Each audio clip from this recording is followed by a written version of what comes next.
अस्सलाम वालेकुम। मेरा नाम ज़ैनब अरशद है और जो हमारा कोर्स टाइटल है वो इंडस्ट्रियल केमिस्ट्री। आज का जो हमारा लेक्चर है उसके अंदर हम देखेंगे कि हमारे पास यूनिट ऑपरेशंस क्या होते हैं और इस लेक्चर के अंदर हम देखेंगे कि यूनिट ऑपरेशंस की हिस्ट्री क्या है, उसकी डेफिनेशन क्या है, उसकी क्लासिफिकेशन क्या है या उसकी प्रॉपर्टीज़ क्या हैं। तो वन बाय वन सब टॉपिक्स को हम लोग अपने देख लेते हैं। सबसे पहले आ जाती है कि यूनिट ऑपरेशंस की हिस्ट्री क्या है हमारे पास।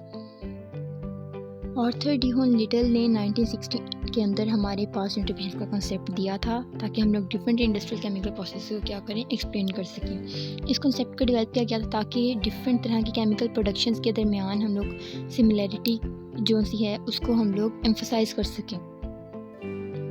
फिर उसके बाद हमारे पास आती है कि यूनिट ऑपरेशंस की डेफिनेशन क्या है। तो यूनिट ऑपरेशंस जो से हैं किसी भी प्रोसेस में मौजूद जो मटेरियल है उसकी फ़िज़िकल चेंज के साथ डीलिंग करते हैं। वो फ़िज़िकल चेंज किसी भी तरह की साइज़ या शेप के अंदर चेंज हो सकती है हमारे पास। यूनिट ऑपरेशंस कुछ ऐसे इक्विपमेंट्स होते हैं जो मटेरियल की फ़िज़िकल चेंज का बायस बनते हैं, जैसे कि इवेपोरेशन, कंडेंसेशन या हमारे पास क्रिस्टलाइजेशन आ जाती है। यहाँ पे हम ये भी कह सकते हैं कि यूनिट ऑपरेशन ऐसा प्रोसेस है जो सिर्फ और सिर्फ फिजिकल चेंज के साथ डीलिंग करता है, जबकि केमिकल चेंज के साथ उसका कोई लेना देना नहीं होता। So unit operation is defined as a process which doesn't involve any chemical change. अब हम लोग देख लेते हैं कि फिजिकल चेंज किस तरह से आती है। हमारे पास यहाँ पर 3 तरह के फेसेस दिए गए हैं, गैस, लिक्विड और सॉलिड फेस। लिक्विड यहाँ पर मैं सपोज कर लेती हूँ कि मेरे पास क्या है, वाटर है। अब ये जो वाटर है जब ये फ्रीज़ हो जाएगा हमारे पास तो क्या बना देगा, हमारे पास आइस बना देगा। ये जो प्रोसेस है conversion of the water into the ice is known as freezing. और ये जो हमारे पास फेस चेंज हुआ है लिक्विड से सॉलिड, इसे हम लोगों ने फिजिकल चेंज का नेम दे दिया। सेम इस तरह अगर यही वाटर हमारे पास क्या हो जाएगा, हीट करेंगे तो वेपर्स की फॉर्म में चला जाएगा, तो क्या होगा, उस प्रोसेस को हम लोग वेपरेशन का नेम दे देंगे। और जो फेस चेंजिंग आएगी लिक्विड टू गैस, उसे हम लोग फिजिकल चेंज का नेम दे देंगे। अगर हम लोग अब वाइड रेंज में इसका कॉन्सेप्ट देखेंगे हमारे पास यूनिट ऑपरेशंस क्या होते हैं, ये वो फिजिकल चेंज जो हमारे पास आ रही है जिसे हम लोग यूनिट ऑपरेशंस का नेम दे रहे हैं, वो असल में किस तरीके से आ रही है, तो उसको हम लोग कुछ देख लेते हैं। हमें पता है कि जो भी केमिकल इंडस्ट्रीज़ होती हैं वो हमारे पास रॉ मटेरियल्स को यूज़ करती हैं उन्हें प्रोडक्ट में लेके आने के लिए। कोई भी प्रोसेस रॉ मटेरियल के बगैर नहीं होता। तो जो कन्वर्जन होती है हमारे पास रॉ मटेरियल को प्रोडक्ट में लाने के लिए, वो मुख्तलिफ तरह के स्टेप्स में से गुजरती है। कुछ स्टेप्स जो से होते हैं वो इस्तेमाल किए जाते हैं अपने रॉ मटेरियल को प्रोसेसिंग के लिए तैयार करने के लिए, और कुछ स्टेप्स जो से होते हैं उन्हें उनकी डिज़ाइड फॉर्म यानी कि जो हमें प्रोडक्ट चाहिए उसमें लेके आने के लिए इस्तेमाल किए जाते हैं। जो स्टेप मटेरियल को प्रोसेसिंग के लिए तैयार करें और फिर उसे उसके डिज़ाइड फॉर्म में लेकर आएँ, उन स्टेप्स को हम लोग यूनिट ऑपरेशंस का नेम दे देते हैं।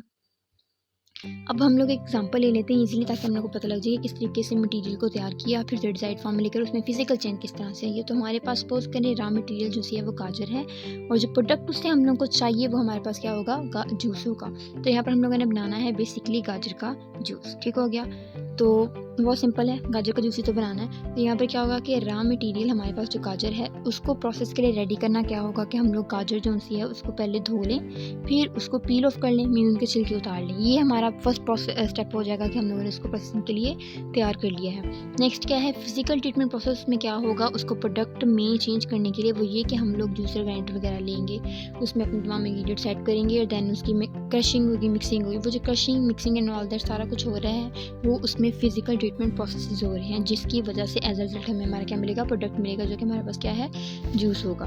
तो ये जो गाजर सॉलिड फॉर्म में है उसका लिक्विड फेस जूस के अंदर कन्वर्ट हो जाना हमारे पास क्या है, फिजिकल चेंज है। तो इसलिए हम लोग इसको क्या कहते हैं कि ये यूनिट ऑपरेशन है। ठीक हो गया। नेक्स्ट हमारे पास आ जाती हैं इसकी एग्जांपल। तो यूनिट ऑपरेशंस की बहुत सारे एग्जांपल्स हैं, हम लोग एक दो को देख लेते हैं। सबसे पहले इवेपोरेशन, फिर डिस्टिलेशन, फिर फिल्ट्रेशन, देन हमारे पास आ जाती है कंडेंसेशन। डिस्टिलेशन एक यूनिट ऑपरेशन है जिसको हम लोग बेवरी इंडस्ट्री में अल्कोहल को प्योरीफाई और सेपरेट करने के लिए इस्तेमाल करते हैं। बेवरी इंडस्ट्री जहाँ पर मशरूबात या शराब वगैरह बनाई जाती है हमारे पास। तो डिस्टिलेशन का प्रोसेस कुछ इस तरीके से हमारे पास होता है कि इसमें हम लोगों के पास एक फ्लास्क है जिसमें वाटर और एथेनॉल का सोल्यूशन है। तो हमने करना क्या, हमें अल्कोहल को सेपरेट करना है। ठीक है, तो क्या होगा कि जैसे ही हम लोग हीट करेंगे हम देखेंगे कि एथेनॉल के जो मॉलिक्यूल्स हैं वो इवेपोरेट करेंगे हमारे पास। अब एथेनॉल के मॉलिक्यूल्स इवेपोरेट क्यों करेंगे, वाटर के क्यों नहीं करेंगे, तो हमें पता है कि जो वाटर होता है वो हमारे पास 100 डिग्री सेल्सियस के ऊपर बॉयल करता है, मीन उसका बॉइलिंग पॉइंट 100 डिग्री सेल्सियस होता है।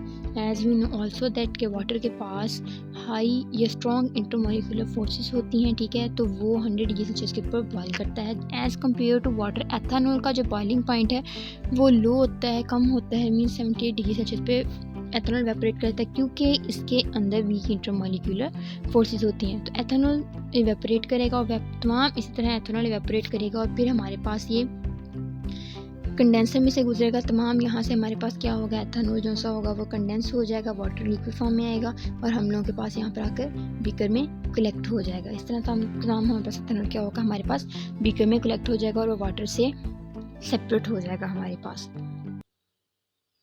नेक्स्ट हमारे पास है यूनिट ऑपरेशंस की कुछ प्रॉपर्टीज़। सबसे पहले हम लोग देखते हैं कि यूनिट ऑपरेशन हमारे पास एक रिवर्सिबल प्रोसेस है। अगर हमको पता है कि वाटर को जब हम लोग फ्रीज़ करते हैं तो हमारे पास आइस फॉर्म में आता है, means liquid to solid form में जाता है, और वही जब आइस हमारे पास मेल्ट होती है तो वो लिक्विड फॉर्म में आती है विच इज़ वाटर। तो लिक्विड से सॉलिड फॉर्म में कन्वर्ट होना, फिर सॉलिड से लिक्विड फॉर्म में कन्वर्ट होना, तो ये हमारे पास क्या है, एक रिवर्सिबल प्रोसेस है। तो हाँ, यूनिट ऑपरेशन एक रिवर्सिबल प्रोसेस है। यूनिट ऑपरेशन एक हमारे पास क्या है, प्राइमरी एक्टिविटी है। हर एक इंडस्ट्री में जो प्रोसेस होता है वो फिज़िकल चेंजिंग से भी गुजरता है और केमिकल चेंज से भी गुजरता है, लेकिन हम यहाँ पर सिर्फ और सिर्फ फिज़िकल चेंज की बात कर रहे हैं और यूनिट ऑपरेशन सिर्फ फिज़िकल चेंज से डील करता है, तो it mean it's a primary activity. Next activity used invariantly in the chemical industries, यानी कि ये केमिकल इंडस्ट्रीज में इनवेरिएंट होता है, कॉन्स्टेंट या अनचेंजिंग, मतलब उसमें कोई तब्दीली नहीं आ रही हो, तो ये केमिकल इंडस्ट्रीज में इनवेरिएंटली क्या है, इस्तेमाल हो रहा है।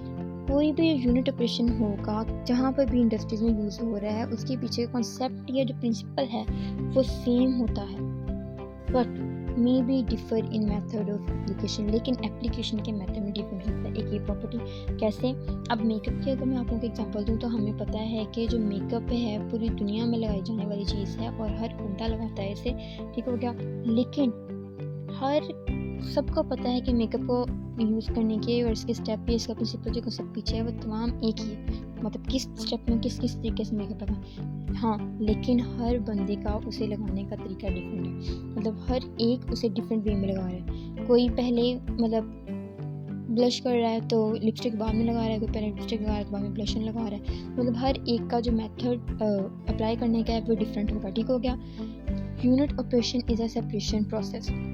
बहुत इंपॉर्टेंट पॉइंट है कि यूनिट ऑपरेशन एक सेपरेशन प्रोसेस है। सेपरेशन प्रोसेस एक ऐसा प्रोसेस होता है जिसमें एक मिक्सचर अपने कंपोनेंट में रिजॉल्व हो जाता है। यहाँ पर हम लोग एग्जांपल लेते हैं fractional distillation of crude oil या फिर रिफाइनिंग ऑफ ऑयल। अब हम लोगों ने एफएससी में भी पढ़ा था कि किस तरीके से फ्रैक्शनल डिस्टिलेशन पेट्रोलियम की होती है और हम लोग को different fractions of crude oil से ऑयल की हम लोग को मिलती हैं। तो क्रूड ऑयल बेसिकली हमारे पास हाइड्रोकार्बन्स का एक मिक्सचर होता है, ठीक हो गया, जिसमें तमाम हाइड्रोकार्बन्स की चेन जो से होती है, चेन लेंथ डिफरेंट होती है। कुछ हाइड्रोकार्बन छोटे होते हैं तो कुछ हाइड्रोकार्बन हमारे पास क्या होते हैं, बड़े होते हैं, ठीक है। तो ये क्रूड ऑयल को क्या होता है, फ्रैक्शनेटिंग कॉलम के बाहर हाई टेम्परेचर के ऊपर हीट किया जाता है, फिर उसे वेपर्स की फॉर्म में फ्रैक्शनेटिंग कॉलम में लेके जाया जाता है, और जो हमारे पास फ्रैक्शनेटिंग कॉलम है हमारा वो क्या है, हमारे पास हीट ग्रेडियंट है। फ्रैक्शनेटिंग कॉलम हमारे पास हमारा क्या है, हीट ग्रेडियंट है, ठीक हो गया। यानी कि नीचे इसमें टेम्परेचर जो सा होगा बहुत ज़्यादा हाई होता है और जैसे जैसे हम लोग ऊपर जाते हैं तो इसमें टेम्परेचर,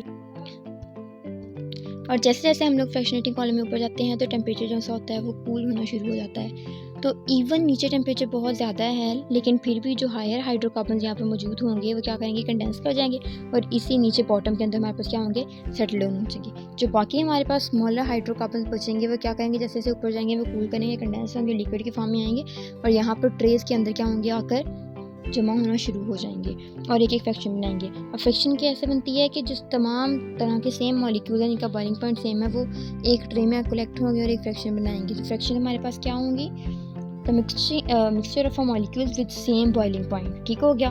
अब यहाँ पर हमारे पास क्रूड ऑयल था, उससे हमारे पास डिफरेंट फ्रैक्शंस ऑफ पेट्रोलियम बने, जिसमें हमारे पास बना पेट्रोलियम बनी, गैसोलीन बनी, केरोसिन बनी, डीजल बना, फ्यूल बना, ठीक हो गया। इस तरह इसे हम लोगों ने यूनिट ऑपरेशन में कहा कि ये एक सेपरेशन प्रोसेस है। क्रूड ऑयल को हम लोगों ने डिफरेंट के कंपोनेंट में सेपरेट कर दिया।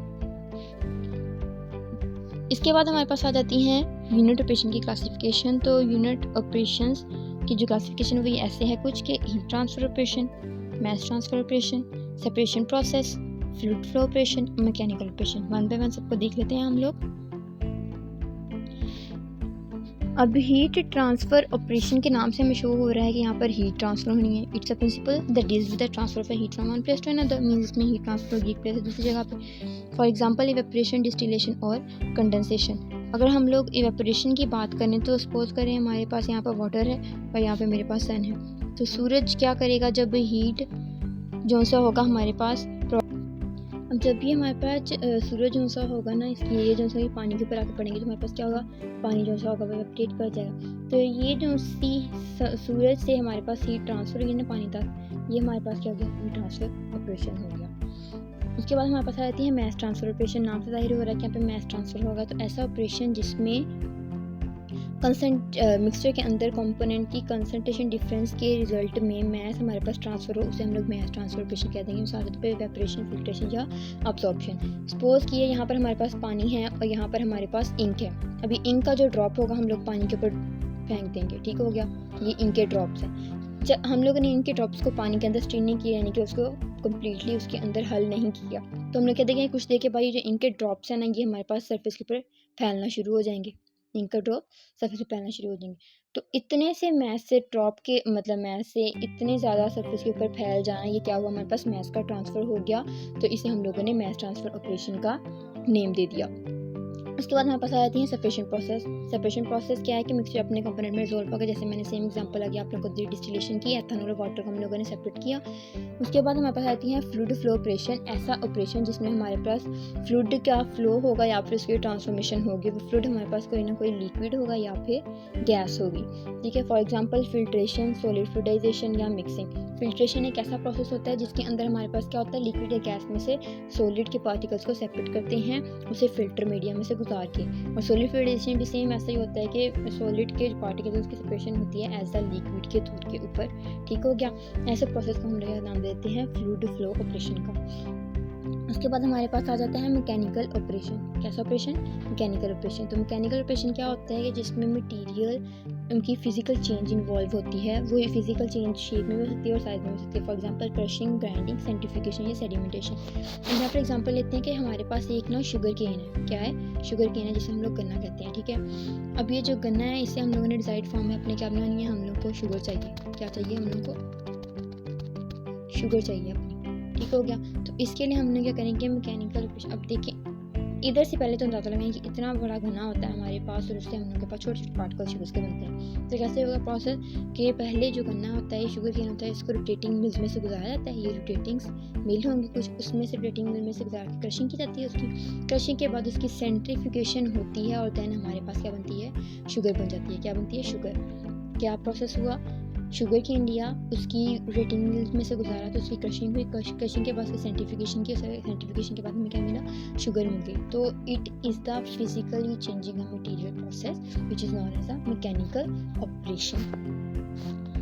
ये मेरा आज का टॉपिक था। उम्मीद करती हूँ कि आप सबको मेरे टॉपिक समझ आई होगी। कोई भी कन्फ्यूजन हुई तो कमेंट बॉक्स में जाके कमेंट कीजिए और हम अपने आप को बेहतर करने की कोशिश करेंगे। और अगर आप इस तरह की मज़ीद और वीडियोज़ चाहिए तो कमेंट बॉक्स में जाकर कमेंट करें और मेरे इस यूट्यूब चैनल को लाइक करें, कमेंट करें, सब्सक्राइब करें, शेयर करें और बेल आइकन को दबाना ना भूलिएगा। मैं थी आपकी होस्ट ज़ैनब और स्टे ट्यून्ड, स्टे ब्लेस्ड। अल्लाह हाफिज़।